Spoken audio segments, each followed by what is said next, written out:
Hi hello welcome to Tamil movie reviews. இன்றைக்கி நம்ம எந்த படத்தை பற்றி பார்க்க போகிறோன்னா லக்கி பாஸ்கர் அப்படின்ற ஒரு க்ரைம் ட்ராமா த்ரில்லர் மூவி பற்றி பார்க்க போகிறோம். இந்த படம் வந்து பார்த்திங்கன்னா டைரக்டர் வந்து வெங்கி அட்லூரி வந்து பண்ணியிருக்காரு. ரைட்டர் வந்து பார்த்திங்கன்னா வெங்கி அட்லூரி தான், அவர் தான் ரைட்டராக இருக்கார். அப்புறம் வந்து ப்ரொடியூஸ் பண்ண வந்து சூரியதேவரா நாகவம்சி, அப்புறம் சாய் சௌஜன்யா. ஸோ இது வந்து சினிமாகிராஃபி வந்து நிமிஷ் ரவி, எடிட் பண்ணது வந்து நவீன் நூலி, மியூசிக் பண்ணது வந்து ஜிவி பிரகாஷ்குமார், ப்ரொடக்ஷன் கம்பெனிஸ் வந்து சித்தாரா என்டர்டைன்மெண்ட்ஸ், ஃபார்ச்சூன் 4 சினிமாஸ் வந்து பண்ணியிருக்காங்க.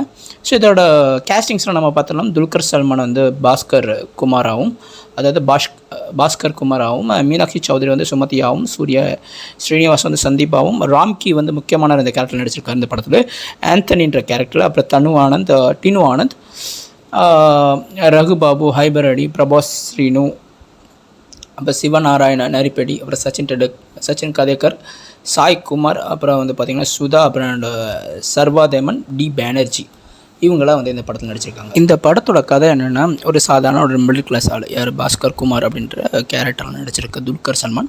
அவருக்கு ஒரு பொண்டாட்டி இருக்காங்க, அவங்க தான் வந்து மீனாட்சி சௌத்ரி. அவங்களுக்கு ஒரு பையன், அதாவது இந்த சர்தார் படத்தில் நடிச்சிட பார்த்தீங்களா, கார்த்தி படத்தில் ஒரு பையன் வரும் இல்லையா, அவர் தான் இவருக்கு வந்து பையனாக நடிச்சிருக்காரு. ஒரு 7 வயசு பையனாக வந்து 6-7 வயசு பையனாக நடிச்சிருக்காப்புல. அப்புறம் வந்து பார்த்திங்கன்னா இந்த துல்கர் சல்மானுக்கு ஒரு அப்பா இருக்கார். அந்த அப்பா வந்து பார்த்திங்கன்னா ஒரு ரிட்டையர்டு சார்ட்டர்ட் அக்கௌண்டன்ட், அதாவது ரிட்டையர்டு சார்ட்டர்ட் அக்கௌண்டன்ட்.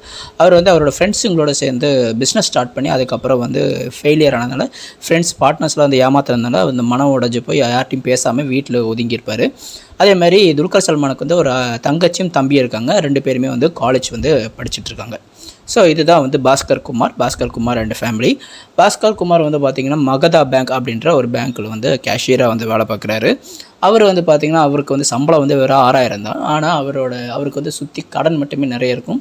பேங்க்லேயே வந்து பார்த்திங்கன்னா 32,000 லோனு போட்டிருப்பார். ஸோ 6000 சம்பளம் நான் சொல்லும்போது உங்களுக்கு வந்து என்ன புரிஞ்சிருக்கணும்னா, 1980, 90 அந்த காலகட்டத்தில் நடக்கிற ஒரு கதை மாதிரி தான் போகுது இந்த படம், சரிங்களா. ஸோ 1980, 90 காலகட்டத்தில் நடக்கிற மாதிரி. ஸோ மகதா பேங்க்கில் கேஷியராக வேலை பார்க்குறாரு. ஸோ இவர் வந்து பார்த்திங்கன்னா அங்கே இருக்கிற நிறைய எஃப்டி, அதாவது ஃபிக்ஸட் டெபாசிட்டுக்கான கஸ்டமர்ஸ் எல்லாம் வந்து நிறைய பிடிச்சி கொடுப்பாரு. இவர் வந்து அடுத்த அசிஸ்டன்ட் ரீஜனல் மேனேஜர் நான் தான் அப்படின்ற அந்த ஒரு அடுத்த போஸ்டிங் எனக்கு தான் வரப்போகுது, ஏன்னா அவர் ரிட்டையர் ஆக போகிறாரு, இனி அடுத்து எனக்கு தான் வந்து தரப்போகிறாங்க அப்படின்ன ஒரு இதில் அங்கே இருக்கிற சீனியர் மேனேஜர்ஸ்லாம் இவருக்கு வந்து நிறைய வந்து என்ன சொல்லுவாங்க, ஆசை வார்த்தை காமிச்சு, நிறைய வந்து ஆசை காமிச்சு, நீங்கள் இந்த மாதிரி தான் வரப்போகிறீங்க அப்படி இப்படின்னு சொல்லி அவர் நிறைய வேலை வாங்குங்க. இவரும் நிறைய ஃபிக்ஸட் டெபாசிட் ஆளுங்களை வந்து கொண்டு வந்து இந்த பேங்க்கில் சேர்ப்பாங்க. ஆனால் கடைசி நேரத்தில் பார்த்திங்களா அதுவும் வந்து கைவிட்டு போயிடும். ஸோ அதுக்கப்புறம் இவர் வேறு வழி இல்லாமல் இவர் வந்து ராம்கியை வந்து சந்திக்கிறாரு. ராம்கி வந்து யாருன்னா, இந்த சோனி, பேனசோனிக் அந்த டைம் ஆஃப் பீரியடில் வந்து பார்த்திங்கன்னா இந்த எலக்ட்ரானிக் ஐட்டம்ஸ் மேலே நிறைய க்ரேஸ் இருந்தது. அப்போவே வந்து பார்த்திங்கன்னா இந்த மிக்சி, கிரைண்டர்லாம் எல்லோரும் வீட்டிலும் வர்றது, இதெல்லாம் வந்து ரொம்ப ஒரு க்ரேஸாக இருந்தது. மிக்சி, கிரைண்டரு, அப்புறம் வந்து டிவி, வாஷிங் மிஷின் அப்போ தான் ரொம்ப புதுசாக சின்னதாக இருந்தது. அப்புறம் வந்து பேனசோனிக், சோனி டிவி, இதெல்லாம் வந்து அங்கே மலேசியாவிலிருந்து வாங்கிட்டு இங்கே வந்து அதிகமாக கம்மியான ரேட்டில் அங்கே வாங்கிட்டு இங்கே அதிகமாக விற்பாங்க. ஸோ கஸ்டம்ஸ்லலாம் இவங்களுக்கு தெரிஞ்ச ஆள் இருக்கும். ஸோ ராம்கியோட சரக்கு வந்து அங்கே கப்பலில் மாட்டிக்கும். அங்கே இருக்கிற கோஸ்ட் கார்டு வந்து ஒருத்தர் விட மாட்டார். ஸோ அவருக்கு வந்து பார்த்திங்கன்னா கட்டிங் கொடுத்தா தான் விடுவேன் அப்படின்னு சொல்லுவார். ஸோ அந்த பணத்துக்காக வந்து ராம்கியை வந்து அலைஞ்சிட்ருப்பார். அப்போ லோன் கேட்பார். யார்? ராம்கியை வந்து துல்கர் சல்மான்கிட்ட பர்சனலாக மீட் பண்ணி, நீங்கள் லோன் தாங்க, லோன் தந்துட்டிங்கன்னா நான் வந்து என்னோடய சரக்கை நான் எடுத்துருவேன், எடுத்து 2 மணி நேரத்தில் நான் வந்து உடனே வந்து பப்ளிக்கு நான் விற்றுருவேன், மார்க்கெட்டில் விற்றுட்டு நான் காசு ஆக்கிடுவேன், எனக்கு எப்படியே லோனு தாங்க அப்படின்னு.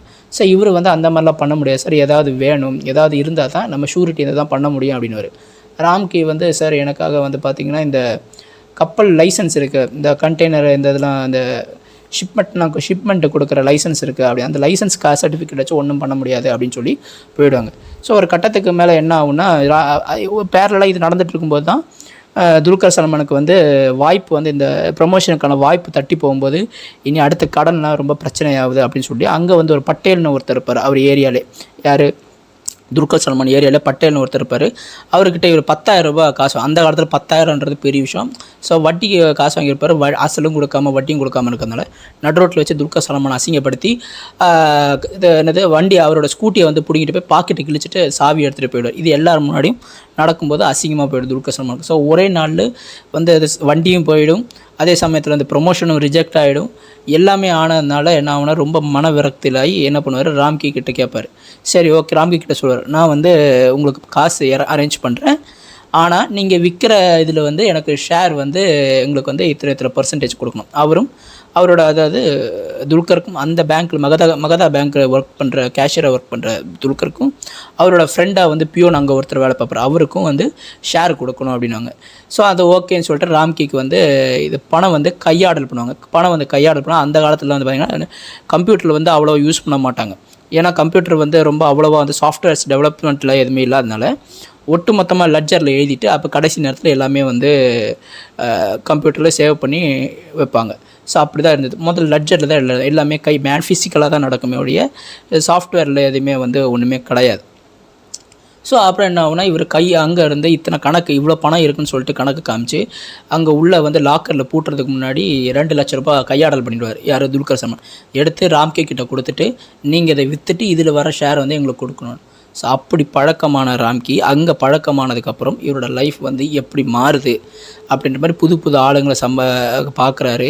அதுக்கப்புறம் இவர் எப்படி என்ன மாதிரியான லைஃப் வந்து டேர்ன் ஓவர் ஆகுன்றது தான் மீதி கதை. அதுவும் இல்லாமல் கடைசி நேரத்தில் இவருக்கு வந்து இந்த மாதிரியான ஒரு தப்பான விஷயத்தில் வந்து இறங்குனதுனால இவர் வந்து வாழ்க்கையில் ஜெயிச்சாரா தோத்தாரா இல்லை இவர் என்ன ஆனார் அப்படின்னு இவர் லைஃபே என்ன ஆச்சு இவர் ஃபேமிலி என்ன ஆச்சு இதனால் பலன் அடைஞ்சதா இல்லையா அப்படின்றது தான் மீதி கதை. ஸோ இந்த படம் வந்து பார்த்திங்கன்னா உங்களுக்கு வந்து நெகட்டிவ் பாயிண்ட்ஸ் வந்து எதுவுமே கிடையாது. நெகட்டிவ் பாயிண்ட்ஸ் வந்து நீங்கள் சொல்லவே முடியாது. படமே நல்லா தான் இருக்குது. நெகட்டிவ் பாயிண்ட்ஸ் என்ன சொல்லலான்னா சமுதாயத்துக்கு இது வந்து தப்பான ஒரு கருத்தாக போய் சேரும். ஆனால் சமுதாயத்தில் இருக்க மக்கள் ஒரு படம் காட்டும்போது நல்லது கெட்டது இருக்கும். அது நல்லது மட்டும் எடுத்துக்கிறதும் எடுக்காததும் அது அவங்களோட தனிப்பட்ட விருப்பம். ஸோ இது ஒன்று மட்டும் தான் நெகட்டிவ், பாக்கி ஒன்றுமே இல்லை. பாசிட்டிவ்க்கு வரேன். பாசிட்டிவ் வந்து பார்த்திங்கன்னா முக்கியமாக இந்த படத்தோட ஸ்டோரி ஸ்க்ரீன் ப்ளே சூப்பராக இருக்குது. நம்ம நினச்சி கூட பார்க்க முடியாத அளவுக்கு இந்த படத்தோட கதை அம்சம் வந்து அவ்வளோவா நகர்த்தி போட்டிருக்காங்க. ரொம்ப வந்து பார்த்திங்கன்னா ரொம்ப க்ளீஷேவாக இல்லாமல் ஒரு கொஞ்சம் வித்தியாசமாக ஒரு நம்ம வந்து லாஜிக்காக திங்க் பண்ணுற மாதிரி வந்து கரெக்டாக எடுத்திருக்காங்க. சூப்பராக எடுத்திருக்கானுங்க. அதுவும் இல்லாமல் இவர் வந்து இப்போ துல்கர் வந்து வேறு பேங்க்கில் கொஞ்சம் ப்ரொமோஷன் மாதிரி வேறு இடத்துக்கு போகும்போது அதுக்கப்புறம் வேறு இடத்துக்கு போகும்போது அங்கே ஒரு லூப் ஹோல் வந்து பார்ப்பார் சம்பாதிக்கிறதுக்கு. ஷேர் மார்க்கெட்டில் ஒரு லூப் ஹோல் வந்து பார்க்கும்போது அங்கே எப்படி சம்பாதிக்கிறாரு இந்த திருட்டுத்தன பழக்கம் வந்து ராம்கி கிட்ட இந்த தொத்திக்கிட்ட இந்த பழக்கம் வந்து அது எப்படி அவர் லைஃப்பில் ட்ராவல் ஆகிக்கிட்டு வருது அப்படின்றது இந்த படத்தில் வந்து தத்ரூபமாக அப்படி காமிச்சிருப்பாங்க. ரொம்ப லாஜிக்காகவும் இருக்குது. ஸோ அதுவும் இல்லாமல் மெயினான விஷயம் வந்து பார்த்திங்கன்னா மீனாட்சி சௌத்ரி வந்து சூப்பராக ஒவ்வொரு கேரக்டரும் பார்த்து யூஸ் பண்ணியிருப்பாங்க. கடைசியாக வந்து துல்கர் சல்மானோட அப்பா தான் அந்த ரிட்டையர்டு ஆடிட்டர் இல்லையா, ரிட்டையர்டு சார்ட்டர்ட் அக்கௌண்டன்ட். அவர் வந்து பார்த்திங்கன்னா அவர் தான் கடைசியாக ஹெல்ப் பண்ணுவார். ஸோ எப்படிலாம் இந்த படம் வந்து போகுது ஒவ்வொருத்தரும் அந்த சின்ன பையன் வர சூப்பராக வந்து நடிச்சான். அவனை கூட கரெக்டாக யூஸ் பண்ணியிருக்காங்க. எல்லாருக்குமே அந்த துல்கர் சல்மானோட ஃப்ரெண்டாக வர பியோனாக இருந்தாலும் சரி ராம்கியாக இருந்தாலும் சரி எல்லாருமே கரெக்டாக யூஸ் பண்ணி தேவைக்கான யூஸ் பண்ணியிருக்காங்க. ஸோ கங்குவா படத்துக்கும் இதுக்கும் வந்து நிறைய வித்தியாசம். இந்த படம் ரிலீஸ் ஆனதுக்கப்புறம் ஒரு வாரம் 2 வாரம் கழிச்சு தான் கங்குவா ரிலீஸ் ஆச்சு. ஸோ பார்த்தீங்கன்னா வெறும் பிரம்மாண்டம் மட்டுமே வச்சு ஒன்றும் பண்ண முடியாதுன்றது இது ஒரு எடுத்துக்காட்டு. ஏன்னா கங்குவா இப்போ தியேட்டரில் வந்து தூக்கிட்டாங்க. ஆனால் லக்கி பாஸ்கர் இப்போவும் 1-2 தியேட்டரில் ஓடுது. சரிங்களா, தீபாவளிக்கு அப்போ வந்த படம் இப்போவும் ஓடுது. இப்போவும் அமரன் ஓடிட்டுருக்கு, இப்போவும் லக்கி பாஸ்கர் ஓடிட்டுருக்கு. ஆனால் நிறைய இடத்துல கங்குவா தூக்கிட்டானுங்க. ஸோ ஸ்டோரி ஸ்க்ரீன் ப்ளே வந்து எவ்வளோ முக்கியன்றது வந்து இந்த படம் வந்து காமிச்சிருக்கு. முக்கியமாக மீனாட்சி சௌத்ரியை வந்து கரெக்டாக யூஸ் பண்ணிங்க ஃபேமிலி உமனாக. ஸோ மீனாட்சி சௌத்ரியை வந்து பார்த்திங்கன்னா சின்ன ட்ரெஸ்ஸு போட்டு ஆட விட்டு இந்த மாதிரிலாம் இல்லாமல் கரெக்டாக வந்து கணக்கச்சிதமாக இந்த டைரக்டர் வந்து யூஸ் பண்ணியிருக்காப்புல. அதே மாதிரி ஒரு ஐட்டம் சாங் இருக்குது. அது வந்து அந்த படத்துக்கு தேவை அப்படின்ற மாதிரி நமக்கே வந்து சாட்டிஸ்ஃபை பண்ணுற மாதிரி தான் வந்து கதை வந்து நவுறுது. ஸோ சூப்பராக இருக்குது. ஃபேமிலியோட போய் பாருங்கள். அந்த சின்ன பையனை ரொம்ப சூப்பராக நடிச்சிருக்கான். எல்லாருமே நல்லா அற்புதமாக நல்லா நடிச்சிருக்காங்க. ரொம்ப ஒரு மைண்டு ப்ளே ஆன ஒரு மூவி இது. ஸோ பாருங்கள், ஃபேமிலியோட பாருங்கள், சூப்பராக இருக்குது. என்னை பொறுத்த வரைக்கும் வந்து பார்த்திங்கன்னா அந்த ஸ்டோரி ஸ்க்ரீன் ப்ளே அடுத்தடுத்து என்ன நடக்கும் நமக்கு அந்த ஒரு சீட்டு நுனியில் இருக்கும். நாம் எப்போவுமே என்ன நினைப்போன்னா ஹீரோ வந்து தப்பு பண்ணுவார், அதுக்கப்புறம் அவர் மாட்டிக்கிட்டு அவர் நல்லவராக மாறிடுவார். அப்படி தான் எல்லா படத்துலையும் காட்டுவாங்க. ஆனால் இதில் வந்து ரொம்பவே டிஃப்ரெண்ட்டு. சரிங்களா. ஸோ ஹீரோ துல்கர் சல்மானுக்கு வந்து ஒரு கட்டத்துக்கு மேலே வந்து பணம் அதிகமாக கிடைக்க ஆரம்பிச்சா திமிரு ஆணவம் வரும். அப்போ அதுவும் அவருக்கே வந்து உணர ஆரம்பிச்சிடுவார். அப்புறம் திருப்பி அவர் பழையபடி நல்லவனாக மாறுவார். அதெல்லாம் வந்து ரொம்ப சூப்பராக இருக்கும். அதே மாதிரி இந்த ஜுவல்லரி ஷாப்பில் வந்து அந்த சீனு அதெல்லாம் வந்து ரொம்ப அற்புதமாக இருக்கும். அந்த சீனே வந்து பயங்கரமாக இருக்கும். நீங்கள் நிறைய ரீல்ஸ்லாம் பார்த்துருப்பீங்க. அப்போ வந்து அவர் சொல்லுவார், உங்களுக்கு மதிப்பு மரியாதை வேணுன்னா கூட பணம் தான் உங்களுக்கு கொடுக்கும். அதேமாதிரி நம்மளை பார்த்தோன்னே ஒருத்தவங்களை ஃபுல்லாகவே நம்ம மதிக்கணும்னா உடம்பு ஃபுல்லாக வந்து பணம் வந்து தெளிக்கணுமா தெரியணுமா அப்படின்னு சொல்லுவார். உடம்புல ஃபுல்லாக பணம் தெரியணும் அப்படின்னு சொல்லுவார்.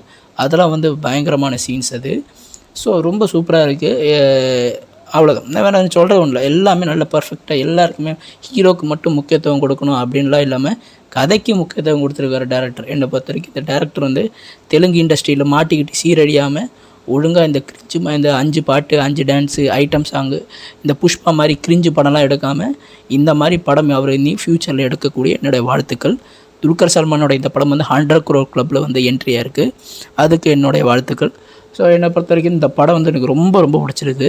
சூப்பராக இருக்குது. நல்லா போய் பாருங்கள். ஓடிடியில் ரிலீஸ் ஆக போது போய் பாருங்கள். ஸோ கங்குவாவே தூக்கிட்டானுங்க. ஆனால் இந்த படமாக அமரனும் ஓடிட்டுருக்கு. சூப்பராக இருக்குது இந்த படம். போய் பாருங்கள், ஃபேமிலியோட பாருங்கள். என்னை பொறுத்த வரைக்கும் ஸ்டோரி, ஸ்க்ரீன் ப்ளே, ஆக்டிங் எனக்கு ரொம்ப பிடிச்சிருந்தது. என்னை பொறுத்த வரைக்கும் 5க்கு வந்து 4.7 கொடுக்குறேன். உண்மையாகவே இந்த படம் வந்து துல்கர் சல்மானுக்கு வந்து லக்கியாக தான் அமைஞ்சிருக்கு. ஸோ உண்மையாகவே அவர் லக்கி பாஸ்கர் தான். என்னை பொறுத்த வரைக்கும் வந்து 5க்கு வந்து 4.7 கொடுக்குறேன். தேங்க்யூ.